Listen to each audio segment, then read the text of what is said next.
Primero, porque los que han sido escogidos, pues son hombres y mujeres, ¿no? Entonces, de ahí vea usted la lógica. Dijimos, hermanos, que a la luz de las Sagradas Escrituras, pues la respuesta es no, porque al estar expuestos ante el Evangelio de la Gracia, dijimos que la ley se hace como innecesaria. ¿Se acuerdan? Es decir, todas las obras que usted y yo podamos hacer para ganar el favor del Señor son como un trapo de inmundicia, son inútiles. También dijimos que se debe decir que Cristo en la cruz ya lo hizo todo. ¿Cierto, hermanos? Cristo en la cruz pagó el precio que usted y yo debíamos pagar. Él aplacó la ira que Dios tenía sobre mí por culpa de mis pecados. Y a esto en la teología, hermanos, se le conoce como la doctrina de la propiciación. El Señor fue propicio.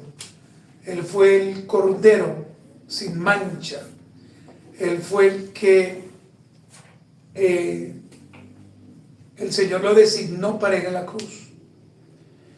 También, hermanos, dijimos que el Señor fue el Cordero Pascual que satisfizo la justicia de Dios a través de sus sufrimientos y muerte. Y lo último que dijimos, hermanos, es que Cristo, a través de su muerte, ¿qué hizo? Nos reconcilió, ¿cierto? ¿Nos reconcilió con quién? Con el Padre. Ahora, hermanos, entramos a esta última pregunta para ingresar al punto número 2. Y la pregunta es, ¿cómo nos circuncidamos en la gracia? ¿Cómo nos circuncidamos en la gracia? Bueno, hermanos, para esta pregunta hay 4 respuestas. Por supuesto que tienen un aval en la Escritura. Y esta es una de las respuestas, hermano, que nosotros debemos darles a aquellos que piensan que tienen que sumar gracia más obras, que obviamente eso no existe. La primera, ¿cómo nos circuncidamos en la gracia? La respuesta es en nuestro corazón. Esa es la respuesta, hermanos, en nuestro corazón. Pero ¿cómo? Ya estamos viendo dónde, ¿cierto? En el corazón. Pero ¿cómo? Que no podemos decir solamente en el corazón sin dar la respuesta total. Entonces, primero, hermanos, creyendo en el Evangelio de Jesucristo para no ser avergonzado. Vuelvo y le repito, creyendo en el Evangelio de Jesucristo para no ser avergonzados.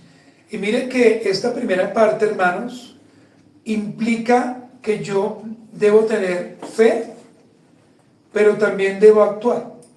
¿Sí? Fe y debo actuar. Creyendo en el Evangelio de Jesucristo para no ser avergonzado. Acompáñenme a Romanos, capítulo número 10. Por favor, vaya a Romanos, capítulo número 10, y vamos a leer el versículo 11 y el versículo 12. Les repito, hermanos, ¿cómo nos circuncidamos en la gracia? En nuestro corazón, creyendo en el Evangelio de Jesucristo para no ser avergonzado. Y como le digo, hermanos, acá se une que debemos tener fe y debemos también actuar. Romanos 10, 11 y 12 dice, pues la Escritura dice, todo aquel que en él creyere no será avergonzado, porque no hay diferencia entre judío y griego, pues el mismo que es Señor de todos, es rico para con todos los que le invocan. Pero miren la primera parte, después de los dos puntos. Todo aquel que cree en Él. ¿Sí nota que este es un pronombre? En Él, es decir, en el Señor Jesucristo. Todo aquel que cree en Él, ¿no será qué? Avergonzado. Entonces, lo primero, hermanos, debemos creer en el Evangelio de Cristo, para que no seamos avergonzados. Recuerden, hermanos, que el Señor no mira edad, no mira sexo. Cuando digo sexo, estamos hablando, hermanos, de los que Él creó, por supuesto, pero el Señor no hace diferencia, sino que aquel que le invoca, independientemente, el Señor tiene misericordia, ¿sí? Lo segundo, hermanos, invocando el nombre del Señor para ser salvos. Entonces, primero, creyendo en el Evangelio de Jesucristo para no ser avergonzados. Segundo, invocando el nombre del Señor para ser salvos. Invocando el nombre del Señor para ser salvos. Ahí mismo en Romanos, ubíquese en el versículo 13. Vimos el 11 y el 12, ahora leamos el 13. Porque todo aquel que invocare el nombre del Señor será como, hermanos, salvo. Pero recuerden, hermanos, que esta invocación tiene que ir de la mano con el Evangelio, ¿no? El Evangelio. Y recuerden, hermanos, que el Evangelio responde 4 preguntas, ¿se acuerdan? Para que no se le olvide quién es Dios, porque estamos en esta situación tan desastrosa que hizo Cristo y cómo podemos salir de esa situación. ¿Cómo podemos venir al Señor?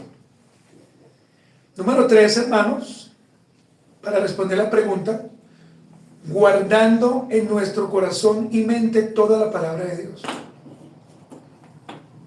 Guardando en nuestro corazón y mente toda la palabra de Dios.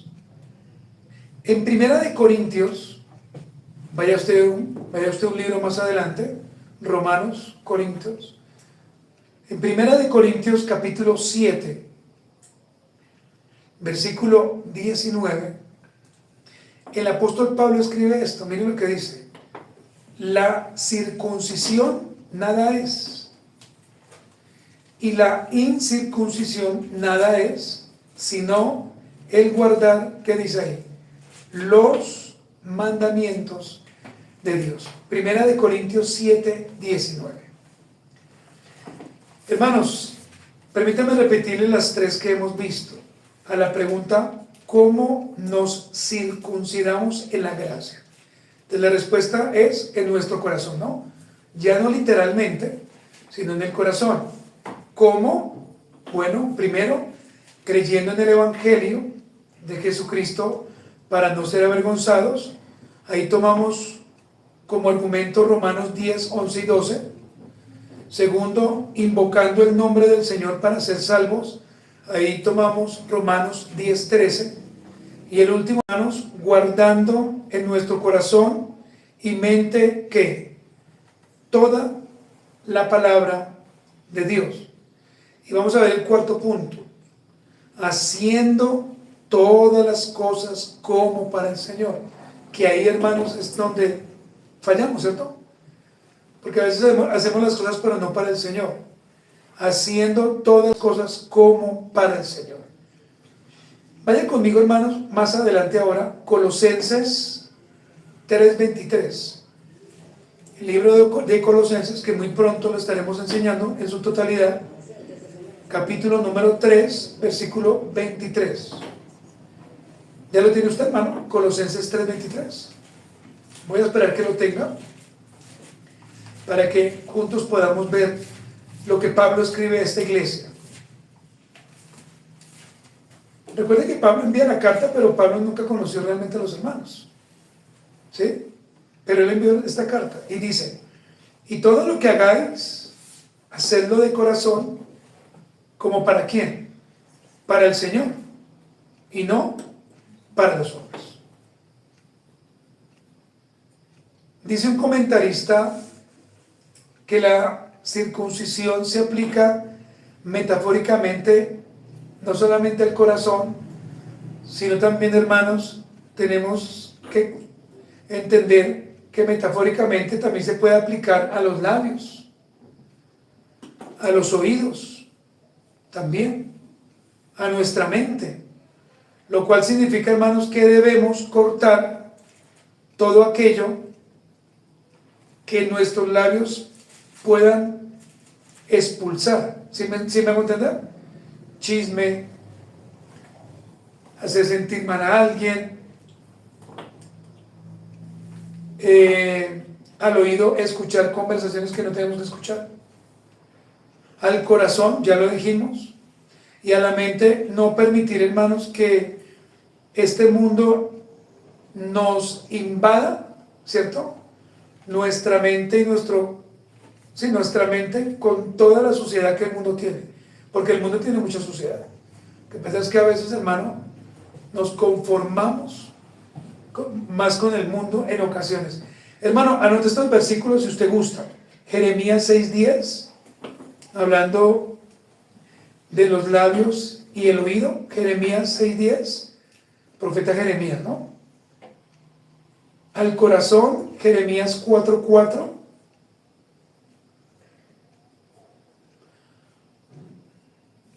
Y también anote Jeremías 9:25 y 26. Miren que son versículos que están en un mismo libro y están muy pegados. Usted los puede leer. Jeremías 6:10, Jeremías 4:4 y Jeremías 9, versículo 25 y versículo 26. Ahora bien, hermanos, en la predicación del Evangelio se debe tener en cuenta hablar de Dios, el pecado, Jesucristo, arrepentimiento y fe. No podemos quitar ninguno de ellos. ¿Listo, hermanos? Siempre hablemos de Dios como creador, siempre hablemos del pecado como la enfermedad que está llevando a que la gente realmente no busque al Señor. Siempre hable de Jesucristo como aquel que nos puede salvar. Y por supuesto, recuerde que es importante que haya arrepentimiento. El arrepentimiento es la palabra metanoia, que es darle la espalda al pecado, y fe, que es la confianza, la palabra pistis, que es la confianza que ponemos en el Señor, por lo que Él hizo en la cruz. Entonces, mis queridos hermanos, no nos dejemos engañar por aquellos que quieren agregar o añadir, que ese es el punto, ¿no? Al pacto de la gracia, obras. Ya no necesitamos las obras. Por más que hagamos obras, hermanos, ya no se necesita. Hermanos, les recuerdo que estamos hablando de las características de los falsos profetas, ¿no? O falsos ministros de la isla de Creta. Usted anotó allí una primera característica que es esta. Permítame. Mayormente los de la circuncisión, ¿cierto? Esa fue la primera que hablamos, que está allí en Tito, capítulo número 1, versículo 10, parte C. Ahora vamos a mirar la segunda, hermanos. La segunda es esta. Trastornan casas enteras enseñando por ganancia deshonesta. Si ve el versículo 11, ahí se encuentra. Dice, a los cuales es preciso tapar la boca, que trastornan casas enteras, enseñando por ganancia deshonesta lo que no conviene. Bueno, quiero que usted me preste toda su atención. Mire, un falso ministro siempre estará motivado por el dinero que le pueda sacar a sus ovejas. Siempre. Y algo que me impresiona de un falso profeta es que siempre va a enseñar para buscar ganancias deshonestas. Usted sabe qué es una ganancia deshonesta. ¿Se acuerdan cuando vimos las características de los pastores?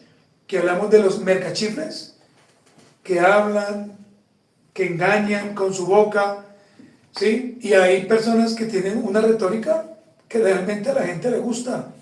O sea, convencen. le gusta, enamora. Pero hermanos, nosotros ya tan grandes que somos, no podemos dejarnos ya engañar por eso. Ya tenemos que ser muy serios en lo que la Biblia dice. Aunque es posible, hermano, que un día usted se encuentre un falso ministro y que su única motivación quiera a usted sacarle su dinero, ¿cierto?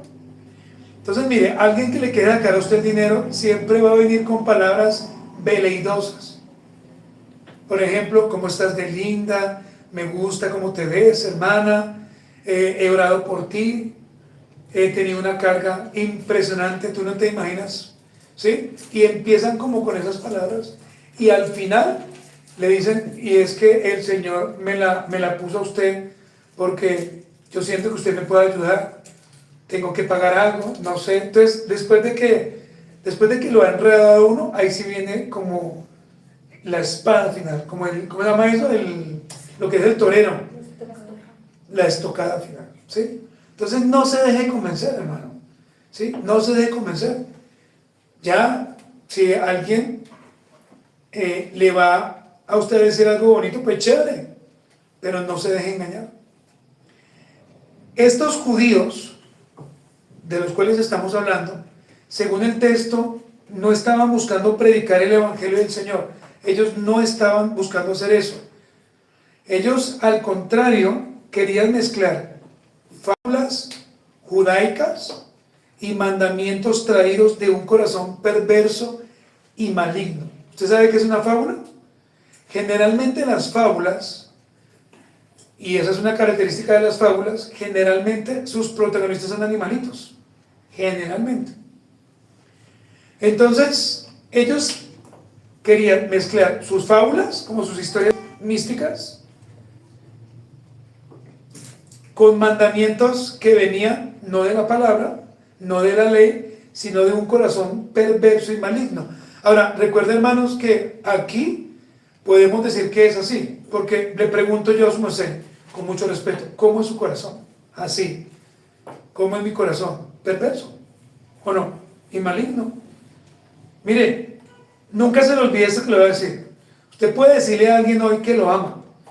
Usted puede decirle a un hermano, hermano, tú eres, qué bendición, ojalá que estemos toda la vida. Pero sucede algo y hasta ahí llegó la amistad. ¿Por qué? Por culpa del corazón perverso y maligno.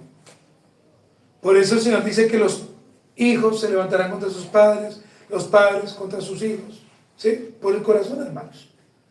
Ahora, contextualizando, es decir, trayéndolo para el día de hoy, esta es la misma actitud que muchos, voy a colocarlo entre comillas, cristianos, tienen. ¿Cuál? Quieren engañar a toda costa utilizando el nombre de nuestro Señor Jesús. ¿Cómo lo hacen? Mire, utilizando los púlpitos, utilizando las fundaciones. Yo no puedo decir, hermano, y puedo juzgar que las fundaciones todas tienen un mal corazón. Pero, hermanos, hay un gran porcentaje de fundaciones que hacen cosas terribles, hermanos. Y hay personas que ya tienen como, ya le tomaron el hilo y esa retórica, entonces pasan por los locales, por las casas, diciendo, mire, yo vengo de una fundación cristiana, ¿sí? Y necesito que usted me apoye con dinero, necesito que usted me compre el esfero. ¿Cuánto vale el esfero? No, lo que Dios le ponga en su corazón, ¿sí? Entonces, hermanos, es una maraña de mentiras y de engaños, y lo que hacen esos hermanos, que no son hermanos realmente, es engañar, es engañar. Otros ofrecen milagros. ¿Sabes esto es lo que ofrecen milagros? Mañana de milagros, tarde de milagros, noche de milagros. Otros ofrecen salvación por una suma extra. Entonces, ya me dio la ofrenda, pero a usted le gustaría que viniera acá a la iglesia sus abuelos. Usted dice, sí, pues ya están muertos, pero bueno, pues los pueden traer. Entonces, pague una ofrenda.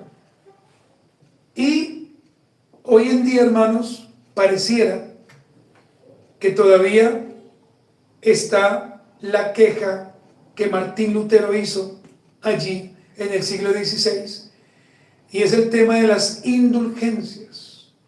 Hoy en día pareciera, hermanos, que todavía la gente le gusta comprar indulgencias a buen precio. ¿Sabe qué dicen ellos? Pacte aquí, siembre por esto, siembre por lo otro. ¿Quieres un mejor carro? Dame la llave de tu vehículo y Dios te dará. No, hermanos, esto no es así. Esto no es como la gente lo está diciendo, y estos son falsos hermanos. Tampoco es decirle a la gente, diezme para que el Señor le recompense, pero si no lo hace, aténgase a las consecuencias. Hay iglesias, hermanos, que hacen esto y dicen, si te vas de mi iglesia, serás maldito. Así, hermanos. Si vas de este lugar, no te va a ir bien, te vas a enfermar, no vas a prosperar. Perdón, hago un alto aquí. ¿Acaso es que el Señor en su palabra dice que los pastores estamos llamados para maldecir? Pues la respuesta es no, hermanos. El pastor está llamado para ayudar. Ahora, hermanos, otros que dicen, cásese, pero yo le cobro, o cobrando por nuevos casamientos. Es decir, aprobando cosas que nuestro Señor no aprueba. Y esto, hermanos, es lo que está diciendo Pablo a Tito. Mandamientos de hombres que se apartan de la verdad. Miren el versículo 14 de Tito, por favor. Coloque una señal ahí en Tito, hermano. Coloque algo ahí en Tito para que usted no se pierda y llegue más rápido. Tito 1:14. Tito 1:14. Ya lo tiene usted, ¿verdad? Vea lo que dice. No atendiendo a ¿qué? A fábulas judaicas ni a mandamientos de hombres que se apartan de la verdad. Pero Pablo sigue diciendo, a estos es preciso ¿qué? Taparles la boca. Y aquí, mi hermano, hay otra pregunta que por supuesto es necesario responder. ¿Cómo el joven Tito o el pastor Tito debía tapar la boca de estos? ¿Cómo, hermanos? Todo tiene que estar en la Biblia, ¿no? ¿Cómo? Bueno, vamos a mirar cómo Pablo lo dice. Pablo lo indica en Tito 1:13.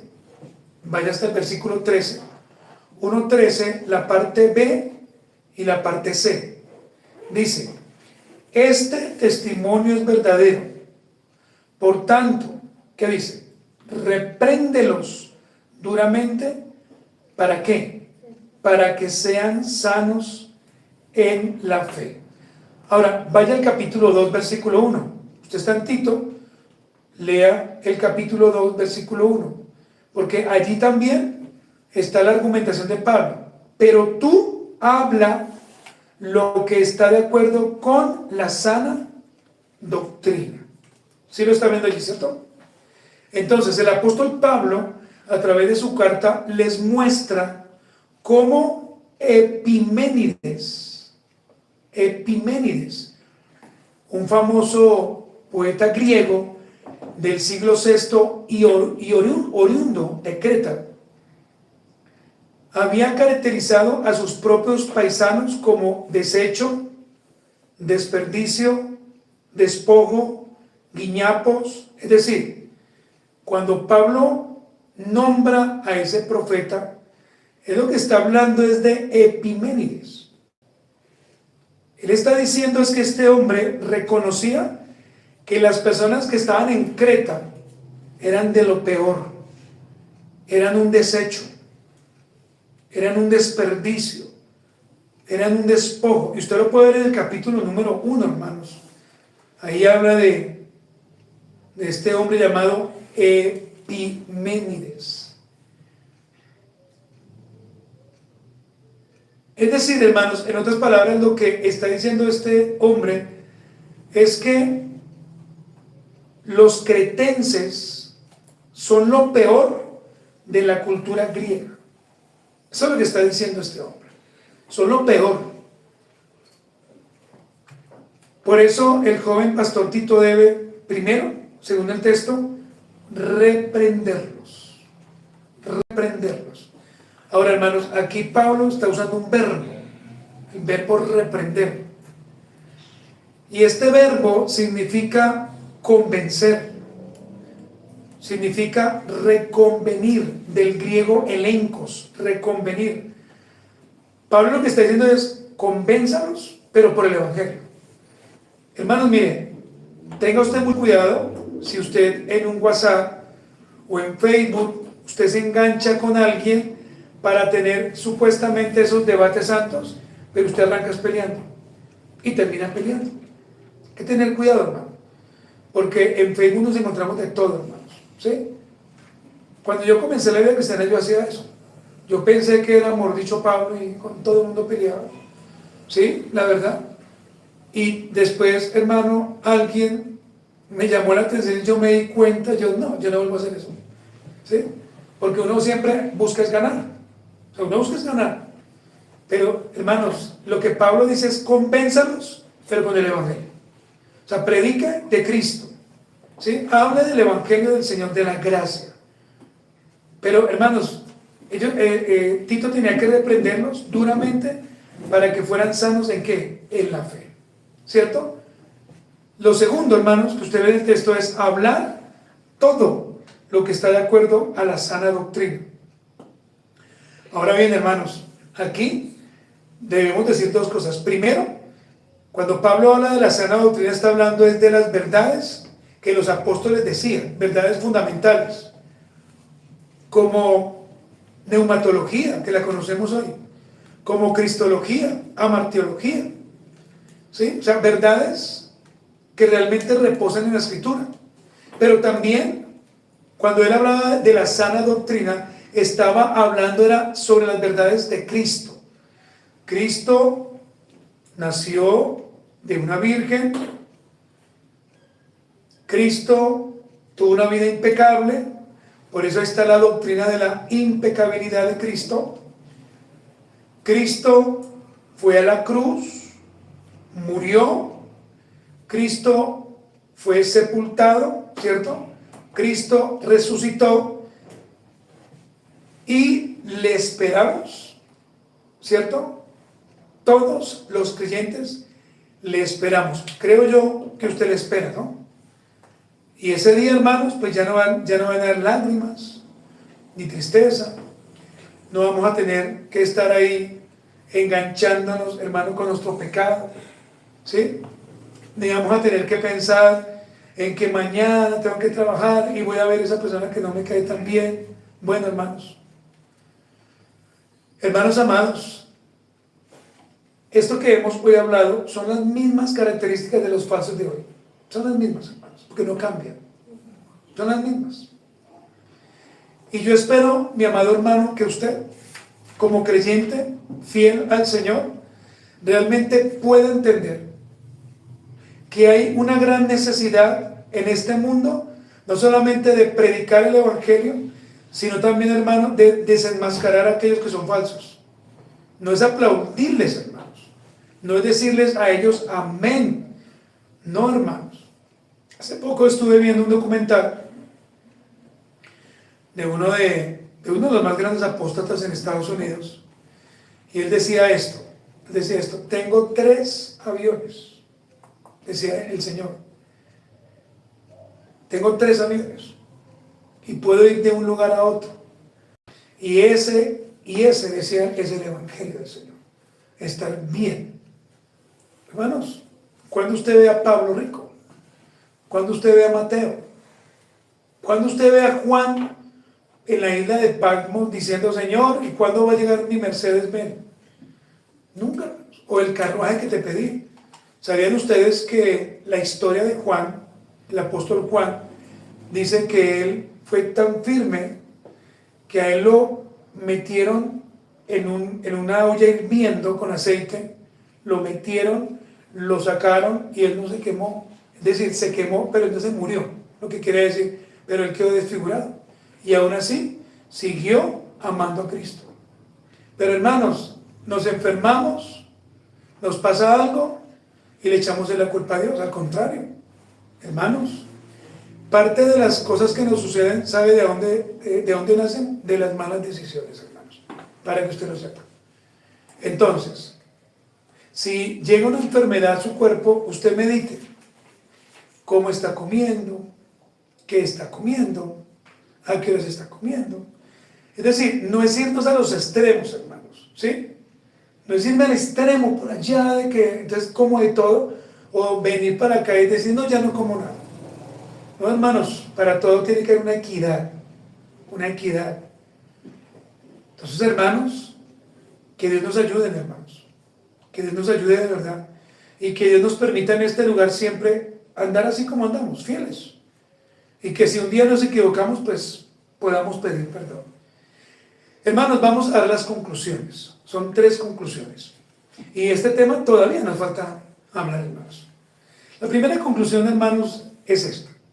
Hoy en día existen muchos, como los judíos de Creta, habladores de vanidad y engañadores. Hoy en día están. Pero a estos se les debe reprender duramente para que sean sanos en la fe. ¿Cómo, hermanos? Hablando de acuerdo a la sana doctrina. Miren, hermanos, le voy a enseñar algo, aunque yo sé que usted lo sabe. Debemos ser tan prudentes, hermanos, que las correcciones que hagamos siempre, hagámoslas en privado. No se les olvide eso. Las correcciones se hacen en privado, las exaltaciones en público, para que todos vean. Pero las correcciones, hermanos, no las haga delante de todo el mundo, porque la gente se va a sentir mal.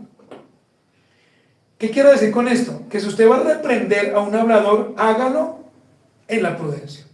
¿Sí? Háblele por la Biblia, claro, pero en la prudencia. ¿Sí? Porque ellos están con un corazón, como un corazón blindado, hermano. Pero si usted ingresa a ese corazón de la forma adecuada, ellos a usted le van a agradecer. ¿Sí? Segundo, hermanos, en el pacto de gracia o de la gracia, la circuncisión debe hacerse en nuestro corazón. Primero, creyendo en el Evangelio. Segundo, invocando el nombre del Señor. Tercero, guardando en nuestros corazones toda la palabra de Dios. Cuarto, haciendo todas las cosas para el Señor. Ya lo habíamos dicho, ¿no? Simplemente la repetición. Y lo último, hermanos, y algo que no se le puede olvidar a usted, cuando predique el Evangelio, hable el Evangelio. Dios, pecador, Jesucristo, arrepentimiento y fe. Estos son los pilares del Evangelio. Si no lo hacemos así, estaremos engañando. No es decirle, vuelvo y le repito a la gente, lo invito este domingo a la iglesia, mire que allá usted va a aprender. No, eso no es el Evangelio. Es hablarle del Dios creador a su familia y es recordarle que Él es pecador. Usted es pecador y usted va a ir al infierno. Ah, pero es que no me interesa. Tú eres pecador y eso lo dice la Biblia. ¿Sí? Salmo 7:11 dice que todos somos pecadores, hermanos. Entonces debemos buscar la forma de organizar unos textos, hermanos, donde podamos con toda tranquilidad decirle a las personas quién es Dios. Génesis 1:1, Génesis 1:2, ¿cierto? Juan 1:1 y 2. Debemos decirle a la gente porque ellos son pecadores. Romanos 3:23, Romanos 6:23. ¿Quién es Jesucristo? Uy, hermano, hay mucho material para eso. El arrepentimiento y la fe. Mire, hermano, si lo hacemos de esa forma, le aseguro que usted mismo le va a agradecer al Señor, porque usted no va a hablar lo que no tiene que hablar. Y por el contrario va a ser claro. Pero, hermanos, no apruebe el pecado de la gente, hermano. Y el hecho de que sean compañeros de trabajo, amigos, no apruebe el pecado. Muy bien, hermanos, pues vamos a finalizar orando. Así como usted está, incline su rostro y, por favor, piense en la enseñanza de esta mañana, en la enseñanza del mediodía, en la enseñanza de la tarde. Y meditemos, hermanos, en que nosotros somos los primeros en necesitar el Evangelio. Señor, te damos gracias. Te damos gracias en esta mañana. Te damos gracias por el mediodía. Te damos gracias ahora en la tarde. Señor, hemos visto hoy algunas características de estos falsos,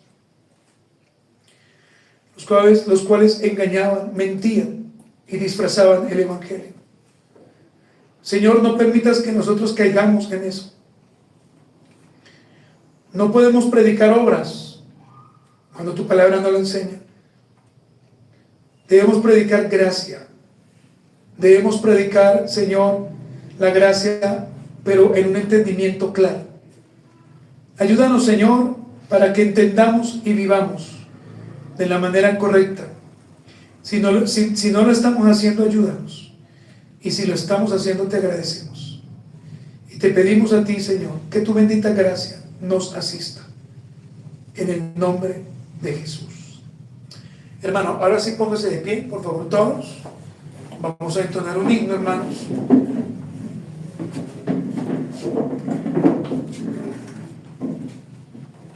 Y agradecemos a los hermanos y a los amigos que se conectaron. Dios siempre